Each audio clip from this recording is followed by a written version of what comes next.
In Oklahoma, Dad got a job with a construction firm after only 3 days of job hunting. The adults also enrolled Wendy in school. They did not, however, put Robbie in kindergarten. Lana suggested it, but Dad flew into a rage. "Are you crazy?" he shouted. "Do you want the Oklahoma social workers to come nosing around here?" So for the first week they lived a rather typical blue-collar existence, with Dad going to work, Wendy attending school, and Lana staying at home with Robbie and little Harry Joe at the Southwestern Trailer Court. But after 3 or 4 days on the job, Harry arrived home limping and complaining of great pain. "I hurt my damn leg again," he told Lana, "but the doctor says there's nothing wrong. I told them what they could do with their job. I'm not going back." And so, seething with rage against a construction boss thought to be unsympathetic and a doctor who could not account for his pain, Harry Joe shut himself away from the hostile world. Locked away with him was Robbie Wayne. Severe disciplining of the boy began almost immediately. Robbie had long since learned to count to 20 and to recite the alphabet. If Dad had really been concerned about the boy's education, he would have enrolled him in school. But this inconsistency didn't seem to occur to him. He was determined that the boy was going to count to 20 by ones, fives, and tens, and he was going to learn to spell his name, not Robbie Wayne, but Robbie Dowd. Harry Joe would order the boy to count. The boy would refuse. Then Dowd would spank him until he started counting. When Robbie got stuck on a number, Dowd would spank him again.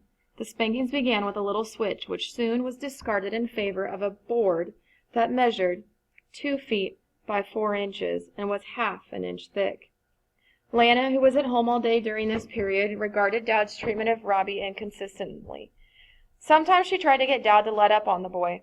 At other times, too, she also swung the paddle. Harry Joe developed a technique for accomplishing the abuse with the least expenditure of effort.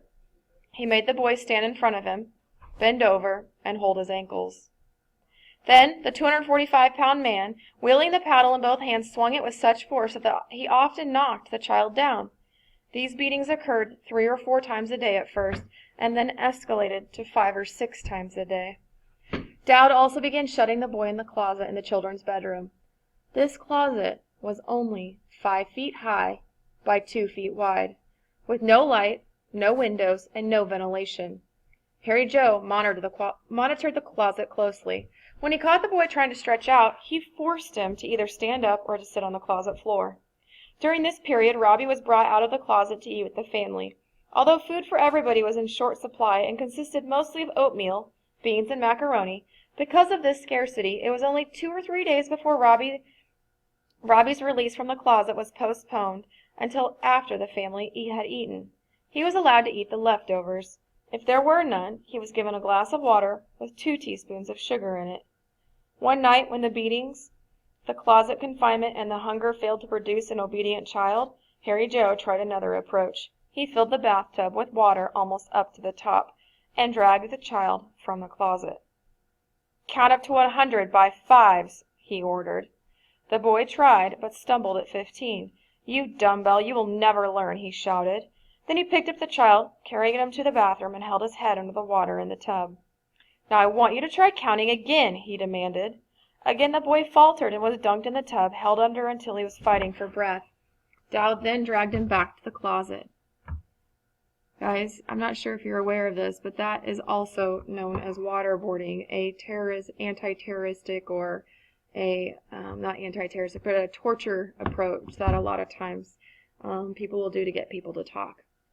Robbie began spending 20 to 22 hours a day confined in this closet. Occasionally at night he was able to sneak out and snatch some food. Dowd never really caught him, but later discovered the food was missing, so he nailed the closet door shut. This meant more torture for the boy. He had to ask to be let out of the bathroom, or let out to go to the bathroom. If Harry Joe, Lana, or Wendy were not around to bend the nails back, the boy would wet his pants. This enraged Dowd so much that he forbade him to drink water, and one day Dowd spotted an old extension cord with a broken socket. He cut off the socket, but kept the cord. He then dragged Robbie from the closet, demanding that he add some numbers. When the boy faltered, he plugged in the cord and touched the raw end to the child's arm. The electrical shock knocked Robbie down. He'd pick him up and struck the wire to him again. He did this over and over until the boy was relieved to be shoved back into the closet. Harry and Lana stayed at home most of the time, but occasionally they would go out to buy groceries or to have a few beers. Robbie seized these opportunities to beg Wendy for food. The girl usually sneaked him some, even though she ran the risk of being punished herself. Harry Joe himself gave the boys something to eat about every 2 or 3 days. Usually it was cold oatmeal with nothing on it, or a can of hominy, which the boy hated, or a spoonful of beans or potatoes. By the end of the first week in July, the boy was showing the ravages of his ill treatment. He had lost 15 or 20 pounds, his ribs and shoulder blades stuck out, his stomach appeared swollen, and he was pale and weak. He shook uncontrollably most of the time, and, pitifully, he had to hold his pants up with both hands to keep them from falling off. It may seem surprising that the other residents of the southwestern trailer court knew little or nothing about the occupants of trailer number 27. But Dowd hated and feared company and forbade Lana or Wendy to invite anyone into the trailer. He had never had friends and wanted to keep it that way. Wendy was just the opposite, though, gregarious and helpful. The neighbors often saw her hanging out diapers or running errands and thought of her as being exceptionally industrious and polite. Wendy knew that Robbie's ill treatment was wrong, but she was Harry Joe Dowd's loyal, adoring slave. She either would not or could not betray him. Brad Thomas, the owner of the trailer court, later stated that at first he had no recollection of the boy. But then he recalled that one afternoon in early July he had just happened to look out of his office window and saw the little blonde girl with a very pale, emaciated boy who was too weak to stand up by himself. And as he watched, the girl supported the child, half carrying him, half dragging him back to the trailer. It was unfortunate that Brad Thomas asked no questions. He assumed that the boy was, quote unquote, retarded or something, and that the helpful little girl was doing her best for him. Later, he would comment that if he could do it over again, he would report Robbie Wayne's case to the authorities, even though he had little to go on except instinct. It would have been better to be wrong 100 times than to fail a child like Robbie Wayne and to have to live with that failure the rest of his days. Or rest of my days, he said. Apparently the residents of the trailer court did not hear anything suspicious. They heard none of the child's screams or cries. They did not hear anything even during the first week in July, when Dowd came up with still another heinous punishment. They were all at home, and in fact, Harry Joe needed both Lana and Wendy to perform the gruesome feat. Harry Joe removed the nails from the closet door and dragged Robbie into the living room by one arm. "Count to 100, he commanded. The boy stammered and missed 11 and 20. So Harry Joe made him get down on his hands and knees. He then tied a string around one of his front teeth, fastening the other end to a doorknob. "You hold him, Wendy," he ordered, while Lana and I slammed the door. The tooth was a baby one, but it wasn't loose. It did not come out until the door had been slammed several times. Harry Joe then demanded that Robbie count again, but the shivering child could not. Following his orders, Lana attached the string to another of the boy's front teeth. Wendy held him down while the adults again slammed the door. After 3 attempts, the second tooth came out. The next day, under the pretext of teaching him to count, Dowd and Lana pulled 2 more of Robbie's teeth in the same manner. Unbeknownst to them, though, they also fractured his jaw. When they approached him again with the string, he suddenly was able to count even though his mouth was bleeding. Harry Joe said laughingly, "If you would recite like that all the time, you wouldn't have such things happen to you." Nonetheless, the boy was shoved back into the closet without food or water. July 8, 1978 was a Saturday. Lana had gotten up really early to report for her first days of work at a new cafeteria. The trailer was a mess. Dirty dishes and dirty laundry were everywhere. The baby was fussy, and Wendy Jo, usually who was so helpful, was engrossed in a book and ignored her father's orders to get busy on this place. Finally, Harry Joe thought of Robbie. He went to the closet, removed the nails, and dragged the shaking child out. "I want you to wash those dishes," he barked. Robbie was so weak it was hard for him to stand. Holding his pants up with one hand, he pushed a chair to the sink by using his free hand and his body. Shakily, he filled the sink with hot water, poured in some detergent, and began dunking the dishes. "Those aren't clean, you dumbbell," Dowd objected, forcing the boy to wash the dishes over and over. Lana arrived home in the afternoon, kicked off her shoes, and lay down on the sofa in the living room. "Don't flop down there," Dowd ordered. "This place has got to be cleaned up. That no-good son of yours can't seem to get the dishes clean. I've had him washing them all morning."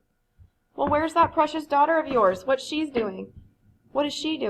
"Wendy Jo!" Dowd bellowed. "Get in here right now." The girl hastily put down her book and reported to her father. "You're not much You're not much help to me today, he scolded. I want you to go into that kitchen and wash those dishes. Tell the kid that I want him to mop the hallway floor and the bathroom. Now move. Crushed by her father's disapproval, Wendy Jo did as he commanded, collecting the rest of the dirty dishes scattered around the trailer. In the baby's room, she caught Robbie drinking cola from the baby's bottle against Dowd's explicit rules. Anxious to get back into her father's good graces, Wendy Jo, usually Robbie's advocate, ran into the living room and tattled. Harry Jo stomped back to the bedroom, grabbed the culprit, lifted him off the floor by one arm, and pulled him, screaming, into the living room. "Leave him alone!" Lana begged as the furious man and the terrified child entered the room. Dowd responded by throwing the boy to the floor. Robbie hit his head on a chair as he went down and landed with a dull thud. His screams stopped abruptly. The child had been knocked down perhaps 300 times in the previous months. Each time he had gotten back up, either by himself or with the help of Lana or Wendy. This time, he lay where he had fallen, like a broken doll. Lana, Dowd, and Wendy sat staring at his crumpled form for a long moment. Finally, Lana broke the silence. "Let's take him to the hospital," she suggested. "You know we can't do that. They'd ask too many questions. Doctor him yourself," Dowd ordered. Lana knelt down and tried mouth-to-mouth resuscitation, but she had no training, and it's doubtful that she performed the procedure correctly. After a few minutes she gave up the attempt. Dowd threw cold water on the child, also to no avail. Robbie was wearing blue shorts, a red and white t-shirt, and a leather belt with a silver buckle, embossed with the figure of a bucking bronco. This is a uniform worn by millions of small boys on carefree summer Saturdays. Except that this child did not run, play, and laugh like the others. This child would never grow tall and manly. He had been born healthy and intelligent, and during the past 4 months he had demonstrated remarkable courage. But the world would never know what he might have achieved. He had become a fallen warrior at the age of 6. Medical help was readily available. Less than 3 minutes away was the county hospital, a modern facility that was well equipped for emergencies. It will never be known if the boy's life could have been saved by quick medical attention. But it must be recorded here that Lana Wood, his mother, and Harry Jo Dowd, his surrogate father, made no attempt to obtain medical help for him. Finally, Lana sat back on the sofa, closed her eyes, and began to cry softly. Wendy Jo, when she realized the truth, began screaming. "What's the matter with you two?" Dowd asked lightly, trying to ignore what must have become apparent even to him. "He's dead," Wendy Jo told him. "Robbie's dead." Dowd sat stunned, unable to move or speak. Finally, Wendy Jo went to her room, pulled a sheet off her bed, and covered the small body with it. This seemed to bring the adults to life, and they began discussing the situation. "I think we should turn ourselves in," Dowd said. "We haven't got any chance." "It's too late to turn ourselves in. Robbie's dead," Lana sobbed. "I think we should go ahead and burn him ourselves." "How can we do that? Where could we go?" Dowd asked.